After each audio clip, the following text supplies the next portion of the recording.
Hello, welcome to Movie Review. Today on this episode, I will be discussing Edward Dmytryk's 1947 film Crossfire.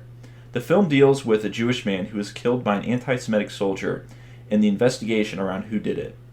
Since it is likely that most of the people watching this have not seen it, I will be giving a brief synopsis before going into my analysis of the movie. I will not be going into every detail since I don't want to replace the experience of watching the movie.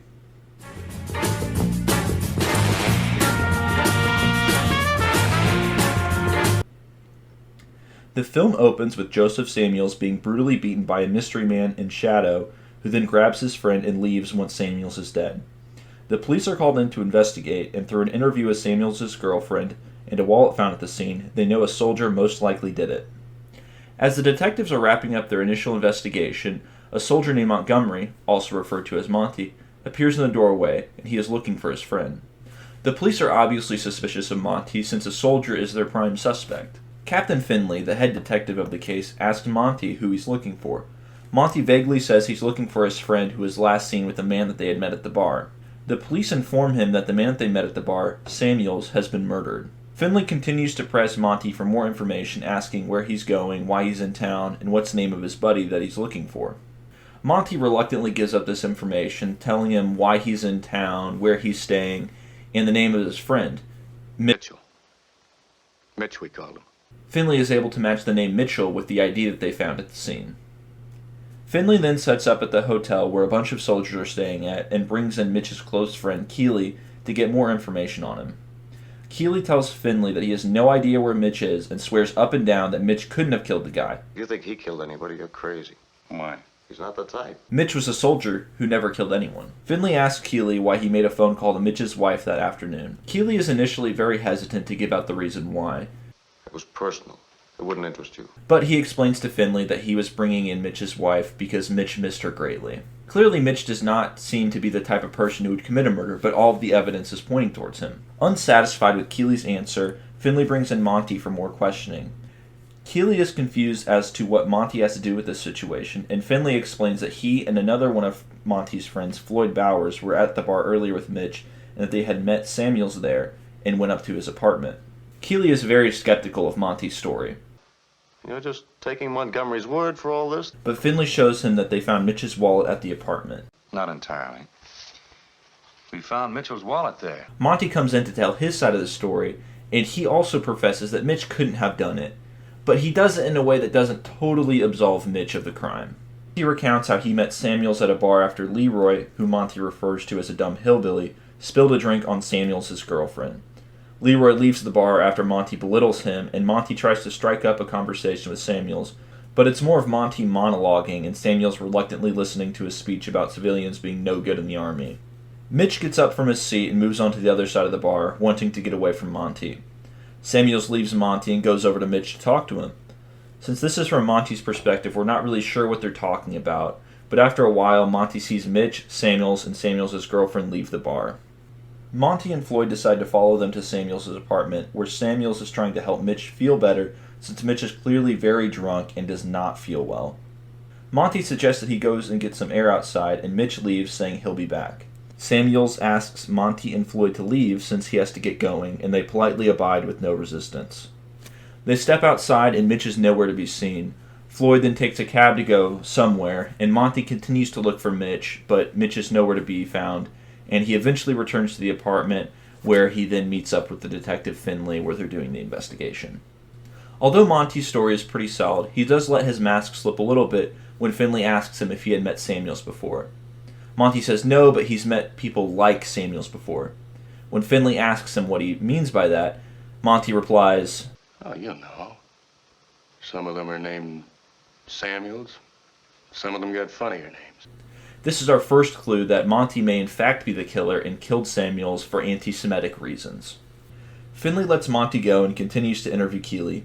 Keeley is highly suspicious of Monty, and Finley might be as well, but it is not as obvious if he is or not.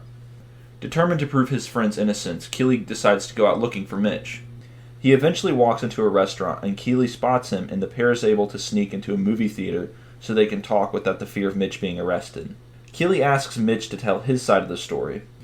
Mitch's story lines up pretty closely with what Monty's story was. There's Leroy spilling the drink and Mitch going to the other side of the bar to get away from Monty, and then Samuels going over to talk to Mitch. However, this time we get to see the conversation between Samuels and Mitch. And this is really just Samuels trying to comfort Mitch because he can see that he's a little down. Samuels then invites Mitch to go out to eat with him and his girlfriend. But before they can go, Samuels' girlfriend needs to go change at her apartment. So Samuels and Mitch go and hang out at Samuels' apartment waiting for her. Monty and Floyd then appear at Samuels' apartment, and through the perspective of Mitch, we see that they act rather loud and obnoxious towards Samuels, differing from Monty's account. Mitch, extremely intoxicated and sick of being around Monty and Floyd, runs out of the apartment to get some fresh air. Monty wants to continue to drink, but Samuels politely asks them to leave because he has to go get dinner. As the door is closing behind Mitch, we see Monty immediately get physical and grab Samuels, saying, "What's the matter, Jew boy? You afraid we'll drink up all your stinking wonderful liquor?" essentially confirming that Monty is the one who killed Samuels, not Mitch. And this is the first time that we really get to see Monty in full effect. Up until this point, he's been very reserved, or maybe a little bit rude, but not the pure hatred that you see him in this scene. Mitch then wanders the streets and ends up at a dance hall where he meets a working girl named Jenny. They have a moment after Mitch says that Jenny reminds him of his wife. They kiss and dance, and Jenny ends up giving him her keys to her apartment so they can meet up after she gets off work. The film then cuts to Mitch waking up in Jenny's bed to someone knocking on the door. In walks a strange man whose name we never learn. Mitch is put off by the man, unsure of why he's here. The odd man gives several reasons for why he's there, but then claims that they're all false. You know what I just told you? That's a lie. He claims that he's Jenny's husband, but then says that's a lie. He then says that he met Jenny the same way that Mitch did, at a bar, but then claims that that's a lie. Overall, he's a very unsettling guy. The odd man goes into another room to look for cigarettes, and Mitch slips out the door. This leads into him running into Keely at the restaurant, and now we're back to them talking at the movie theater. The odd man is personally my favorite character, not played by Orion in this movie. I find his inclusion to be very fun and adds to the unsettling atmosphere of the movie, and I almost wish that there was a full movie with just him. However, the idea of that is probably way more interesting than the execution would be. Keely and Mitch are interrupted by Leroy and another soldier who knows where Floyd is. Floyd has been reaching out to people asking them for money and sounds scared. Keely and the other soldier go to investigate, but before they can get there, Monty shows up. Here is where we get our 100% confirmation that Monty is the one who killed Samuels, not Mitch. Knowing that Floyd will eventually have to talk to the police, Monty tries to coach him so that their stories line up. However, they are interrupted by Keely and the other soldier knocking at the door. Monty hides and Floyd opens up the door and invites them in. Keely asks Floyd what he needs the money for and if it has anything to do with the murder of Samuels. Floyd obviously denies this and is able to convince Keely and the other soldier to go away.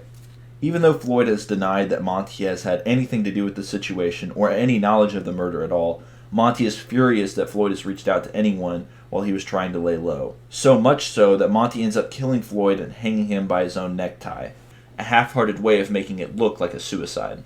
Keely decides to go talk with Finley and inform him of what he's learned from Mitch. Mitch's wife is unfortunately there since she was on her way from D.C., again to surprise Mitch. The other soldier who was supposed to be waiting outside the apartment is in Finley's office too. He tells Keely that Floyd has been murdered, and somehow Monty was able to avoid being detected as he was leaving. Finley tells Keely that he and the other soldier are being detained until they find Mitch, so we might as well tell him where Mitch is. Although Keely does not want to tell Mitch's wife about Jenny, he realizes that this is the only way that Mitch might be able to be let go. Keely tells Finley about Mitch's night with Jenny and how he couldn't have possibly committed the murder because he was somewhere else.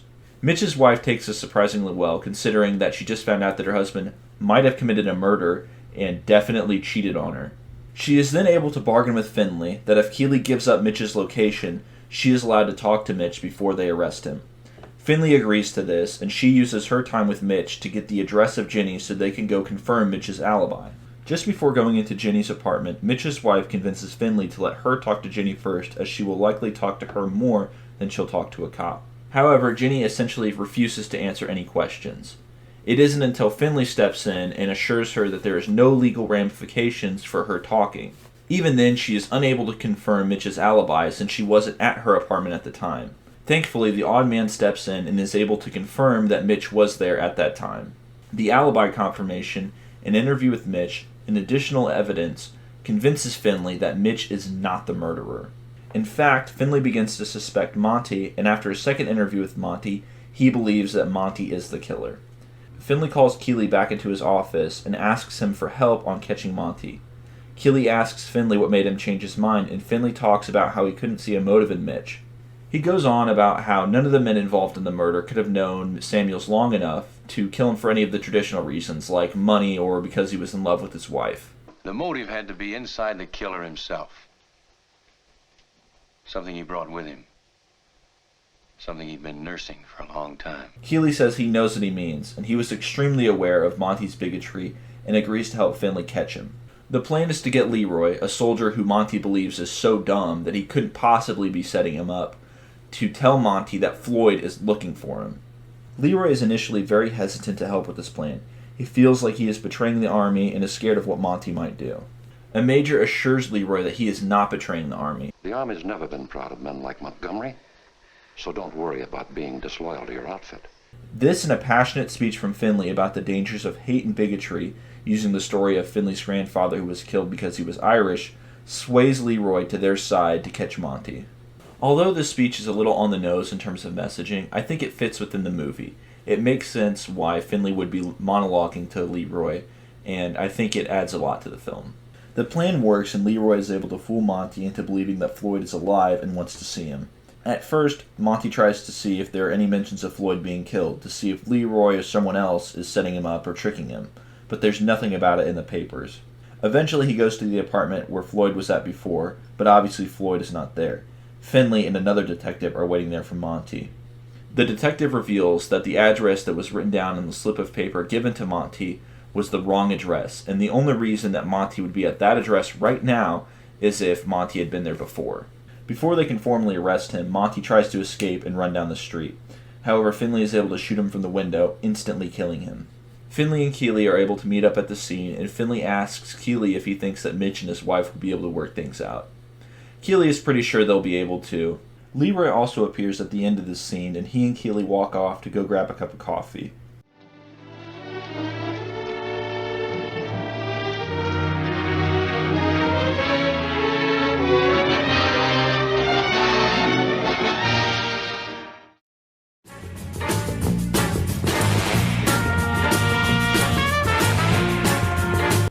I was recently watching a documentary with James L. Roy where he was discussing film noir. In it, he describes film noir as... They're really just stories of crime. But within those stories of crime, a social critique. And that's exactly what Crossfire is. And the social critique that it's making is on hate and bigotry. And I say hate and bigotry in the general sense, not specifically anti-Semitism, because the movie goes out of its way to condemn hate in the general sense. It talks about how Monty looks down on people because they're from Kentucky and they talk different, or Monty looking down on people because they're not career Army personnel, or how Finley's grandfather was killed because he was Irish. In fact, in The Brick Foxhole, which is the book that the movie is based on, Samuels is gay and not Jewish. And the reason that they had changed it in this film was because when this movie was made in 1947, the Hays Code was still in full effect, and this limited what people could put in their films if they wanted it shown. These were things that were sexual perversion, excessive drug use, excessive swearing, nudity, all types of stuff. And being gay was considered a sexual perversion at this time. So the filmmakers had to switch things up, and they made Samuels a Jewish man instead of a gay man. However, there are still remnants of this in the movie. There's the whole older man being sympathetic to a sensitive young art type, which is, kind of a trope. The departure of this from the storyline probably made the theme of bigotry and hatred more digestible for the audience at the time, which, for 1947, this film is pretty progressive if you think about it. Robert Ryan's portrayal as the hateful Monty is nothing short of brilliant. When Richard Brooks was writing the original story, he was in the Marine Corps and actually met Ryan. Ryan said that when they get out, if The Brick Foxhole were ever made into a movie, he wanted to play the role of Monty. There are many aspects to Monty that make him feel like a real person and not a cartoonish straw man that the writer made up so he could bully their talking points. But this is not to say that the film tries to portray Monty positively at all. I'm sorry. It's all right. It was an accident. You silly hillbilly. Why don't you look what you're doing? You know, you're just a bunch of hick cops down here anyway. You won't pin anything on Mitch, not in 100 years. Well, I don't like Jews, and I don't like nobody who likes Jews. Monty is clearly the bad guy, but Ryan makes that hatred believable. There are many aspects of Monty that I saw that I had seen in other people. Not that I knew people that were exactly like Monty, but there were little mannerisms and the way that he was speaking and, maybe part of the lines that he was saying that, I had met people that have spoken like this before or had acted like that, which made Monty a very real character to me. Overall, I really enjoyed my experience with this movie. I give it a 3.5 out of 5 stars. I don't think it's the greatest film ever made, but I think it is better than most movies that are made. This movie being 87 minutes long, I really didn't feel bored at any point. There's excellent pacing. There's nothing that really could have been taken out of this that would have made it better, nor could have anything been added to make it better, honestly. My only real gripe with the movie is the ending. It does feel a little bit rushed, and there are a few things that, are a little odd. First of all, I don't know how in a court of law the wrong address on the paper would hold up. Some legal expert out there can maybe correct me on this, but I don't think that would hold up well in a court of law. Also, Finley shooting Monty through the window, not even really looking down at his sights. In 2 shots from 50 yards away, I don't see that working out. But, these are little things over a overall general story, and there probably could have been 5 minutes added to the runtime if they wanted to fix these issues, so who knows, that may have resulted in a worse movie. But I did enjoy my time with this. I highly recommend that you watch it, and this has been Movie Review. My name is AJ Webb, and thank you for watching.